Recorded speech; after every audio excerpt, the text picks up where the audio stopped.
नमस्कार, जय हिंद, वंदे मातरम। दोस्तों, स्वागत है आप सभी का आपके अपने ही यूट्यूब परिवार हंस एजुकेशन में। दोस्तों, हमारी पर्यावरण की इस डेली क्लास में सभी के सभी प्रश्न सिलेक्टेड लिए जाते हैं जो आपके सिलेबस पर और एनसीईआरटी पैटर्न पर आधारित होते हैं। इसीलिए आप वीडियो को अंत तक जरूर देखें।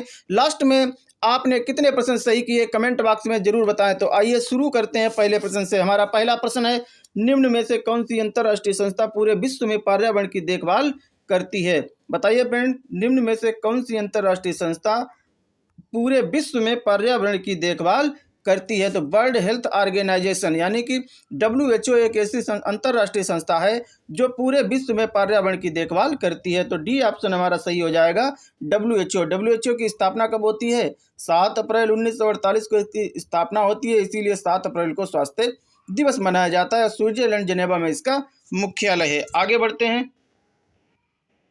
पृथ्वी पर पहुंचने से पहले ओजोन परत किन किरणों को अवशोषित कर लेती है? बताइए फ्रेंड्स, पृथ्वी पर पहुंचने से पहले ओजोन परत किन किरणों को अवशोषित कर लेती है? तो वो पराबैंगनी किरणों को अवशोषित कर लेती है। सी ऑप्शन हमारा सही हो जाएगा, पराबैंगनी किरणों को। अगर आपसे पूछे कि ओजोन परत किस मंडल में पाई जाती है तो वो समताप मंडल में पाई जाती है। अगर आपसे पूछा जाए कि ओजोन को मापने की इकाई क्या है तो इसके मापने की इकाई है डाप्सन। क्या? डाप्सन। डाप्सन से इसका ओजोन का घनत्व मापा जाता है। आगे बढ़ते हैं अगले प्रश्न की ओर।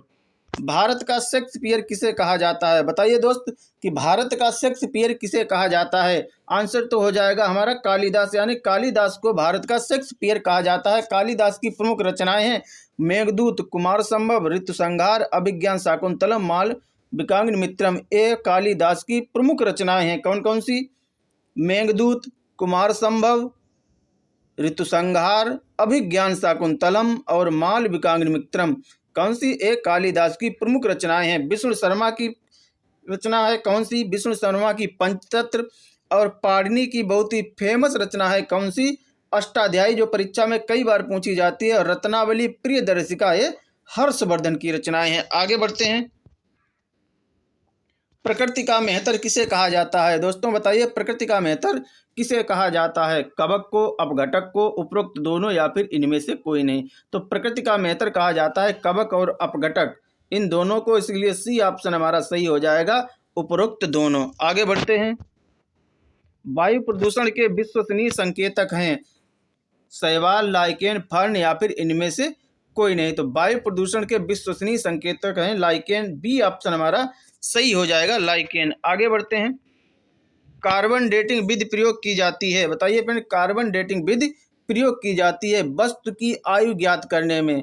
वस्तु की आयु ज्ञात करने में कार्बन डेटिंग विधि का प्रयोग किया जाता है। डी ऑप्शन हमारा सही हो जाएगा। कार्बन डेटिंग का प्रयोग पुरातत्व जीव विज्ञान में जंतुओं एवं पौधों से प्राप्त अवशेषों के आधार पर उनकी आयु ज्ञात करने के लिए किया जाता है।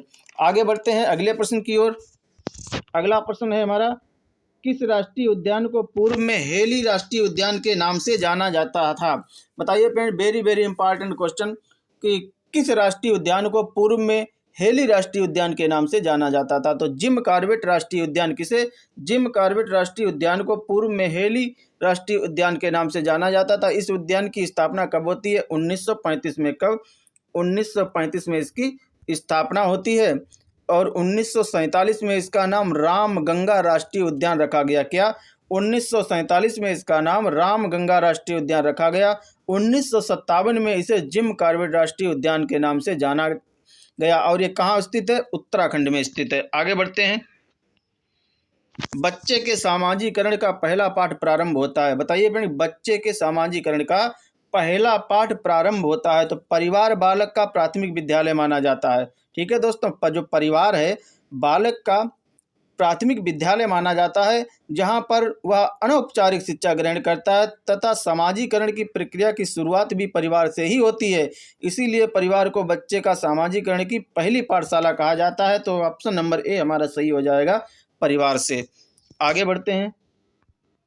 ग्रीन मफलर संबंधित है? बताइए दोस्त, very very important question, UPTET की परीक्षा में कई बार पूछा जा चुका है कि ग्रीन मफलर संबंधित है। तो ग्रीन मफलर संबंधित है ध्वनि प्रदूषण से। बी ऑप्शन हमारा सही हो जाएगा, ध्वनि प्रदूषण से।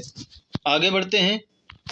निम्न में से कौन सा सागर यूरोप को अफ्रीका से अलग करता है? बताइए दोस्त कि निम्न में से कौन सा सागर है जो यूरोप को अफ्रीका से अलग करता है? तो भूमध्य सागर।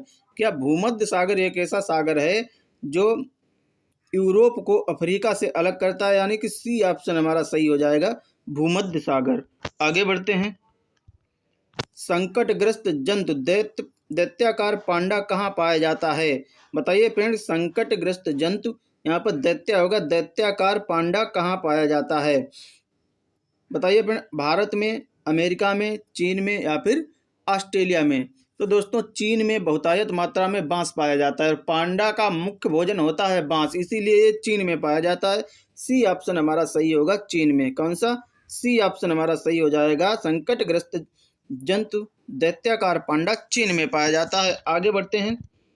निम्न में से बीओडी को बढ़ाता है, कौन बढ़ाता है? शर्करा मिल के अपशिष्ट बीओडी को बढ़ाते हैं, यानी कि डी ऑप्शन हमारा सही हो जाएगा। बीओडी का फुल फॉर्म क्या होता है? बायोकेमिकल ऑक्सीजन डिमांड, या बायोकेमिकल ऑक्सीजन डिमांड बीओडी का फुल फॉर्म हो जाएगा। आगे बढ़ते हैं।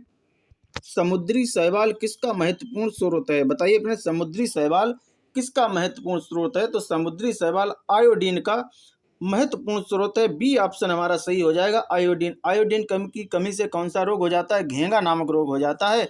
इससे थायराइड ग्रंथियां सूज जाती हैं या उनमें सूजन आ जाता है। आगे बढ़ते हैं अगले प्रश्न की ओर। विश्व घरेलू गौरैया दिवस कब मनाया जाता है? बताइए अपने, विश्व घरेलू गौरैया दिवस कब मनाया जाता है?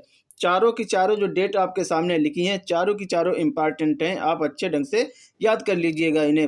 विश्व घरेलू गौरैया दिवस तो मनाया जाता है 20 मार्च को, डी ऑप्शन हमारा सही होगा। 20 मार्च को, 22 मार्च को विश्व जल दिवस, 22 अप्रैल को विश्व पृथ्वी दिवस, 21 मार्च को विश्व वानिकी दिवस।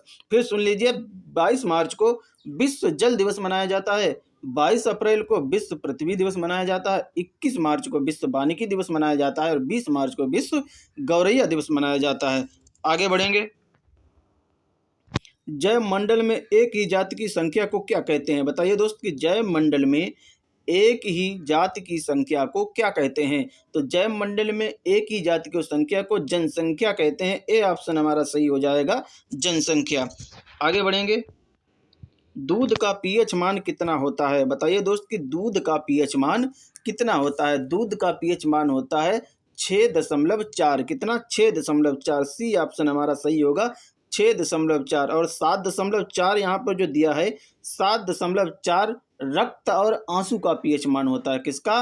रक्त और आंसू का पीएच मान होता है 7.4। और 2.4 तो नींबू का पीएच मान होता है। कितना? नींबू का पीएच मान होता है 2.4।